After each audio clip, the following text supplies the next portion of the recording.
Olá pessoal do YouTube, a paz do Senhor a todos vocês. Bom, todo mundo está vendo o que está acontecendo lá no Rio Grande do Sul e eu gostaria de primeiro expressar os meus sentimentos a todos os atingidos diretamente por essa tragédia.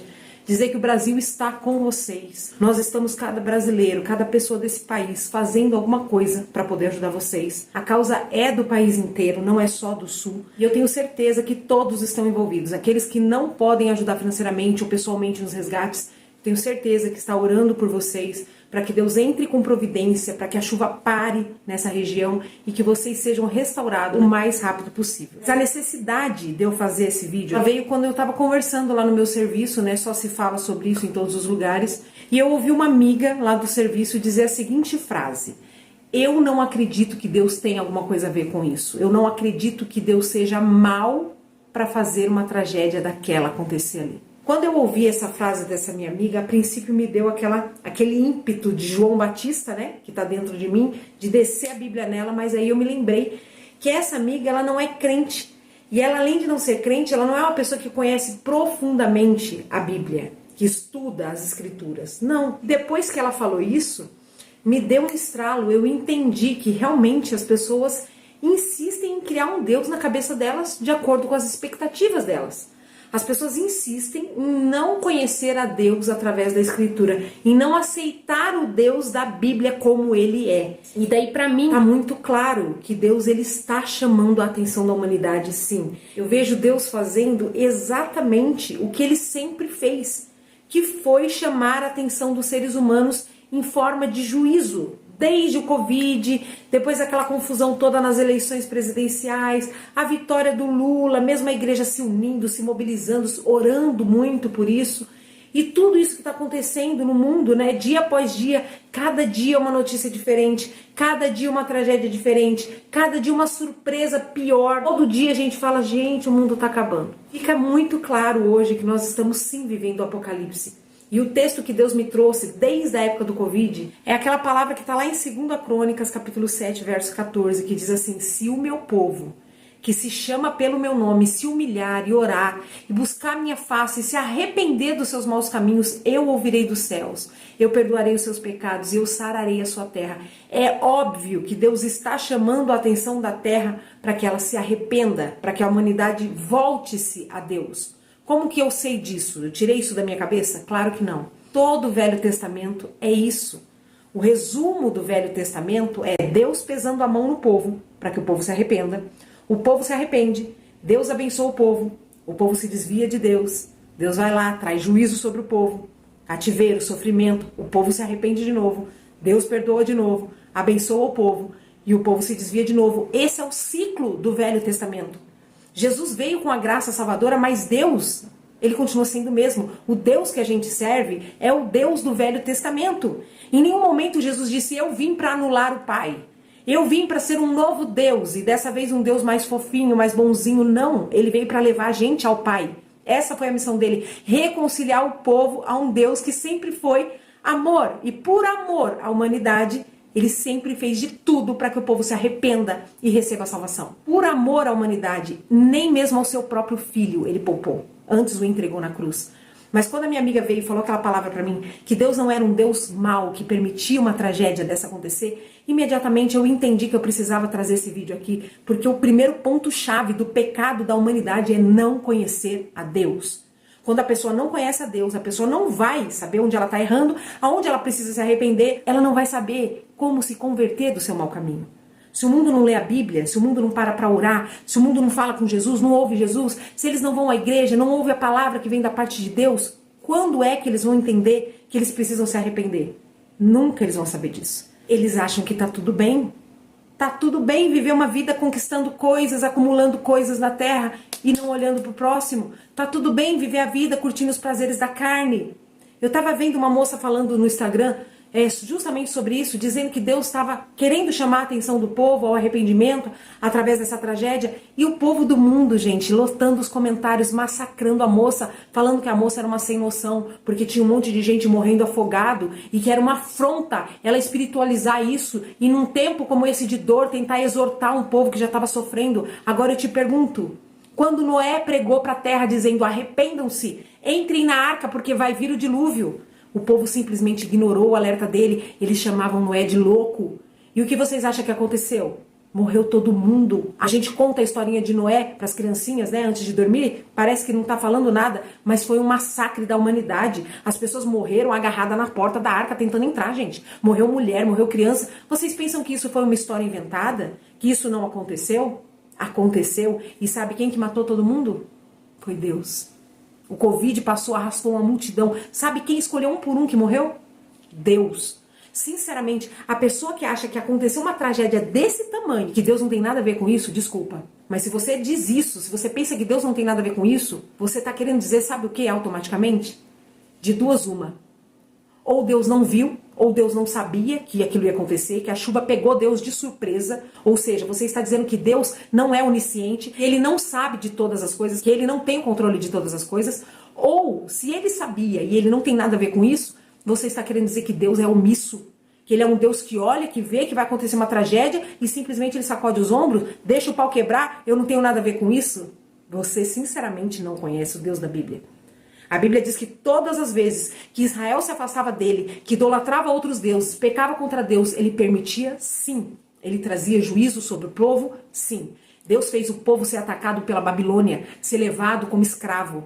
Deus permitiu que o templo fosse destruído, o templo de Deus. Deus endurecia o coração de Faraó para que ele não deixasse o povo sair da escravidão do Egito. A Bíblia diz que Deus não poupou a cidade de Sodoma e Gomorra e por causa dos seus pecados fez cair fogo do céu. Acabou com as duas cidades, matou todo mundo.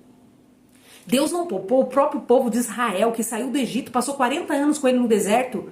E por causa da rebeldia desse povo, Deus fez com que todos morressem no deserto para que nenhum deles entrasse na terra prometida. Deus não poupou todo o sofrimento de Jó e deu permissão para que o diabo matasse os filhos de Jó, roubasse tudo que Jó tinha, tocasse na saúde de Jó para provar a fé e a devoção dele. E por que Deus faz tudo isso? Porque ele é mau? Não. Deus é bom. Acontece que Deus está na eternidade e nós estamos aqui preocupados com essa vida aqui. A humanidade não quis e não quer ouvir a respeito da eternidade. Ela quer viver aqui. Ela quer viver como ela quer, acreditando no que ela quer, que não existe eternidade, mas Deus está na eternidade. Deus sabe que ela existe e sabe o quanto ela é valiosa. E por isso, por amor a cada alma que está na terra, Ele está tentando nos alertar. Ele tenta nos chamar para o caminho de salvação. Quando Ele não poupou o seu próprio filho, entregando Ele na cruz, foi por amor a nós. Deus amou o mundo de tal maneira que deu o seu filho unigênito para morrer por todos nós. Para que todos nós fôssemos salvos e tivéssemos uma vida eterna. Depois de dar o seu filho para nossa salvação, você acha mesmo que ele vai perder a oportunidade de chamar a sua atenção? Hoje em dia, pai e mãe é omisso, não tá nem aí para a educação de filho. Mas na minha época, pai e mãe davam uma surra no filho para endireitar o filho. E talvez você que esteja me assistindo já deu uma surra no seu filho e você sabe que não foi por ódio, não foi por raiva. Você sabe que todas as vezes que você corrigiu o seu filho, foi por amor, pro bem dele. Ele não entendeu isso na hora que ele estava apanhando. Não, ele só sabe chorar e murmurar contra você. Mas um dia o filho cresce. Um dia o filho vira gente. Aí ele lembra das palmadas que ele levava do pai e da mãe. E sabe o que ele fala? Eu devia ter apanhado mais. Apanhei foi pouco. Porque se eu tivesse apanhado mais, se eu tivesse ouvido meus pais, hoje eu não estava na situação que eu estou. Hoje eu estava melhor do que eu estou. E é exatamente isso que Deus está fazendo com a humanidade. Deus está tentando corrigir a humanidade para lá na frente a gente não se lembrar de tudo que a gente passou aqui e não falar, Deus tentou me avisar. Se eu tivesse dado ouvidos à voz de Deus, hoje eu não estava nessa situação. E sabe qual a situação? Uma situação irreversível, de perdição eterna, fogo do inferno. Entende por que Deus é tão incisivo nas suas ações? Porque a eternidade é para sempre. O inferno é real. Ele sabe disso. E a gente que vive para Deus sabe também. Mas como que o povo vai saber dessas coisas? Se não lê a palavra, não estuda a Bíblia, não aceita o que está escrito, a personalidade de Deus, e acha que Deus jamais vai tocar na terra com destruição para trazer a humanidade para o centro da vontade dele. As pessoas precisam entender que Deus não é como eu acho que ele é. Deus se revela através da palavra. Infelizmente, as pessoas querem servir a Deus sem levar em conta a sua palavra. As pessoas querem fazer um Deus na sua cabeça ou pegar partes da palavra que lhe agradam e dizer essa parte sim, é um Deus que eu consigo assimilar. Um Deus que matou o seu próprio filho, eu consigo aceitar e para o meu bem. Agora, esse Deus que mata o povo no deserto enterrado na areia, prestes a entrar na terra prometida, esse Deus eu não aceito. Esse Deus eu não consigo compreender. E elas não aceitam esse Deus porque elas não aceitam a palavra de Deus. E Deus tem me dado um entendimento muito específico, muito forte a respeito da palavra. Sabe por que não dá para mudar a palavra de Deus? Sabe por que não dá para negligenciar alguns pontos da palavra? Porque a Bíblia diz que se eu errar em um ponto da palavra, eu errei em todos os outros pontos. A Bíblia diz que eu não posso tirar um tio, nem uma vírgula dessa palavra. Sabe por quê? Sabe por que essa palavra é tão importante? Por que os crentes morrem por causa desse livro? Porque essa palavra, a Bíblia, é Jesus. Você sabia que a Bíblia é Jesus?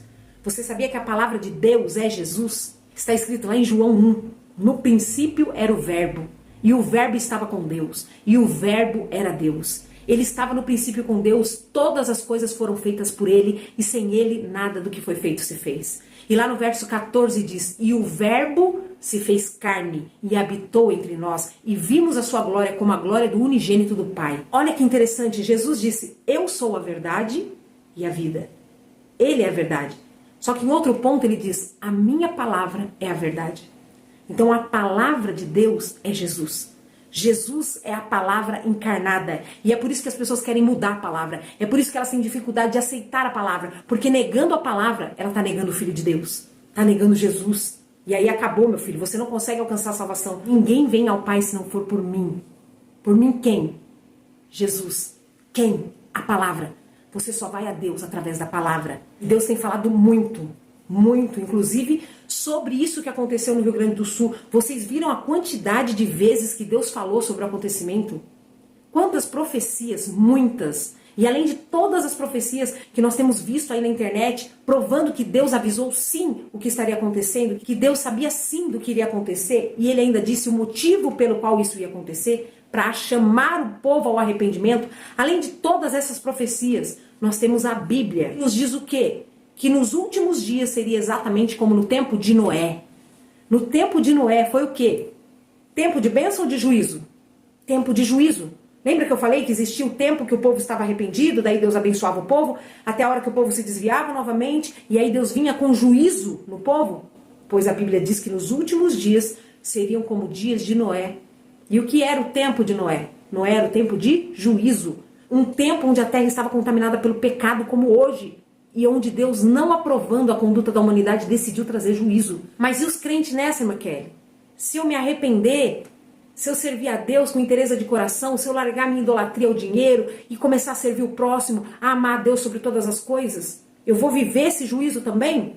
Porque lá no Rio Grande do Sul tem crente que morreu.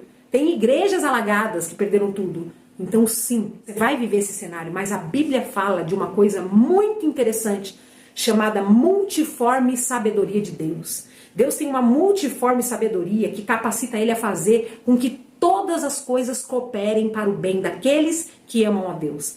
Deus salvou Noé e a sua família. Deus guardou a vida de Jó e restituiu tudo em dobro. Deus tirou Ló e a família dele de Sodoma e Gomorra. Então Deus sabe trabalhar na sua multiforme sabedoria. E se ele não te livrar da fornalha, ele entra contigo dentro da fornalha e te livra do fogo dentro da fornalha. É por isso que no meio da água a gente está vendo acontecer culto. Famílias se reunindo para adorar a Deus lá no meio do caos. Eu vi um vídeo dos irmãos lavando a igreja, cheia de lama, falando em línguas estranhas, se alegrando no Senhor. E se você for num velório de um crente fiel, você vai entender a diferença do que serve e do que não serve a Deus. Porque até no velório do crente tem alegria. A carne pode estar chorando, mas o espírito está saltando de alegria. Porque a gente sabe que ele está no controle de tudo. Ele está no controle de cada gota de água que entrou naquelas cidades. E quem serve a Deus, ainda que estiver no meio daquela água, vai conseguir ver a mão de Deus, vai conseguir sentir o amor e o cuidado de Deus, inclusive nas lutas e nas adversidades. Esse é um mistério que você só vai conseguir entender se você entregar a sua vida verdadeiramente a Jesus. Eu espero que esse vídeo tenha edificado a sua fé. Vamos continuar ajudando e orando pelos nossos irmãos do Sul, amando pelo nosso país e chegando cada vez mais próximo de Deus, para que Ele tenha misericórdia de nós. Fique firme, em nome de Jesus.